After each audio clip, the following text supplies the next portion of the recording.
सब भरोसे छोड़ के नाम के भरोसे हो जाओ। मैं गारंटी देता हूं भगवान को तुम्हारा भला ही करना पड़ेगा, तुम्हारा बुरा भगवान भी नहीं कर सकते। कहते नहीं भगवान तो क्या नहीं कर सकते, बोले भगवान बुरा नहीं कर सकते, तुम्हारा राम राम करो। भगवान की भगवत्ता ही ठंडी पड़ जाएगी, राम राम करने वाले का भगवान भी बुरा नहीं कर सकते। आप लोग कहेंगे उदाहरण दीजिए, एक कथा प्रसिद्ध है ना, काशी नरेश वाली कथा, याद है कि नहीं? काशी नरेश को कह दिया कि तुम विश्वामित्र जी को प्रणाम मत करना। अब तो ठाकुर थे, तुम ठाकुर काशी नरेश हो, तुम क्यों प्रणाम करोगे? छत्री थे वो तो, उन्होंने नहीं किया। बड़े दरबार में नारद जी की लीला, विश्वामित्र जी को अच्छा नहीं लगा, भरी सभा में हमको प्रणाम नहीं किया, सबते कठिन जाति अपमाना। उन्होंने राम जी से कहा कि आपके दरबार में बहुत अनुचित बात है। क्या? भाई सभा में तो वंदनियों का वंदन करना चाहिए, मुझे कोई वंदन की भूख नहीं है। पर काशी नरेश ने वशिष्ठ जी को प्रणाम किया, सबको प्रणाम किया, आपको प्रणाम किया, मैं वहीं बैठा था, मेरी तरफ हाथ तक नहीं जोड़े। राम जी गुरु अपराध से क्रुद्ध हो गए, तुरंत राम जी ने 3 बाण तरकस से निकाल के रख लिए। बोले कल सूर्योदय नहीं देख सकता है काशी नरेश, मैं उसे दंडित करूंगा। अब महाराज विश्वामित्र जी तो राजी हो गए और काशी नरेश की तो हवा खिसक गई, तो तुम होश उड़ गए उनके। अरे बोले नारद जी आपने क्या किया? बोले अब तो जो होना था सो हो गया, तुम चिंता मत करो, तुम्हारा कुछ बिगड़ेगा नहीं। हम उपाय बताते हैं। क्या? बोले तुम सीधे हम ले चलते तुमको अंजनी माता के पास, चलो। हनुमान जी बड़े मातृभक्त हैं, वो माता जी की आज्ञा राम जी की आज्ञा के जैसी ही मानते हैं। तो बस माता जी बड़ी वात्सल्यमयी हैं, चरण पकड़ के रोने लग जाना, और बस एक ही शब्द बोलना, त्राहि माम पाहि माम रक्ष माम, और कुछ मत बोलना। क्या हुआ, क्यों त्राहि माम पाहि माम, इसका रहस्य मत बताना, वो तो सब हम बता देंगे, लेकिन तुम तो केवल चरण पकड़ के रोना, बस इतना ही कहना, त्राहि माम पाहि माम रक्ष माम मातेश्वरी। ये लीला दिखा सकते हैं, बढ़िया लीला है, ये नाम महिमा की बहुत अच्छी लीला है, आप दिखा सकते हैं। पिताजी चाहें तो लिख सकते हैं इस लीला को, बढ़िया से लीला करने योग्य लिखी जा सकती है, लीला बहुत अच्छी लीला। तो चरणों में प्रणाम किया, करीब चरण छोड़ो भाई, चरण छोड़ो। बोले नहीं, त्राहि माम पाहि माम रक्ष माम।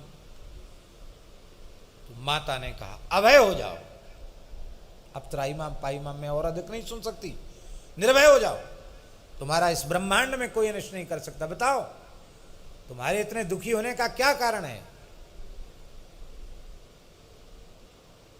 अब नारद जी, वो तो रो रहे थे, नारद जी ने वीणा बजा के सब बता दी, ऐसा हुआ ऐसा।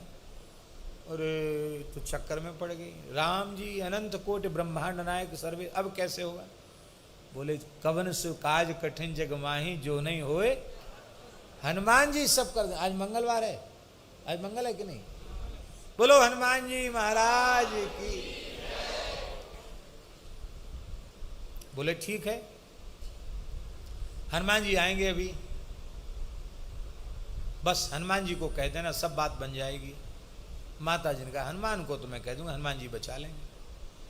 जैसे ही हनुमान जी ने आकर माता जी को प्रणाम, रोज आते प्रणाम करने, माता जी प्रणाम। राम जी सो गए, इसके बाद हनुमान जी माता जी के पास पहुंच, पवन पुत्र तो है ही, एक क्षण में पहुंच गए। अब माता जी की थोड़ी चरण सेवा करते हैं, कुछ राम नाम सुनाते, कथा सुनाते हैं, तब वहाँ से आते हैं। माता जी प्रणाम किया। अब माता जी उदास क्यों? बोले भाई कुछ मत पूछो, बहुत दुखी हैं हम भीतर से। क्या बात है? बोले पहले वचन दो कि तुम हमारे दुख को दूर। अरे माता जी आपका तो प्राण देकर आपके दुख को कष्ट को मैं दूर करूंगा। बोले मैंने एक शरणागत को अभयदान दिया है, उसका बाल बांका नहीं होना चाहिए। कौन है वो? बुलाओ भैया आओ। अब इस सब घटना तो हनुमान जी बोले ले साहब, माता जी बड़ा धर्म संकट है, मेरे इष्ट आराध्य श्री रघुनाथ जी ने 3 बाण निकाल के रख लिए, इनकी एक रात की उम्र बची है, सूर्योदय होते ही जैसी आराम हो जाएंगे, खत्म हो जाएंगे, ऐसे कैसे? बोले अब ये तुम जानो, तुम्हारा, तुमने हमको वचन दिया है,